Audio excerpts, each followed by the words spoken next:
नमस्ते प्रणाम। हम खेसारी लाल यादव सबके गोड़ छुके गोड़ लगतनी और बिना बतौले लाइव आगे नहीं रहो सबके।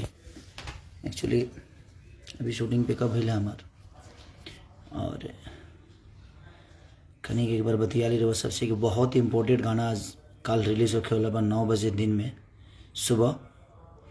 रोलिंग के काफ़ी दिन से इंतज़ार लगो ऐसा सॉन्ग के कि जौन हम बहुत दिल से गाइबो करीले और ओके बड़ा रो सब पसंद भी करीले।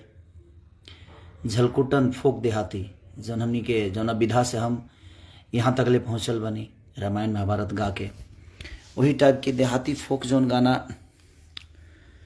वो लोग हमेशा सुन ले बनी। जैसे सैया लइका नियन सूत जाला खोरा में दिया के अंजूरा में ना हमरों को लगा ही सुता लिया माँ बेटा और पी के रोज करे ले डरावा। मैंने बहुत सारा ऐसा फोक हम गाना गौले बनी जौन के वो लोग बड़ा प्यार से ओकरा के एंजॉय करी ले। तो हमरा लगा था कि 2-3 साल बाद हम फिर फोक के गाना गौले बनी।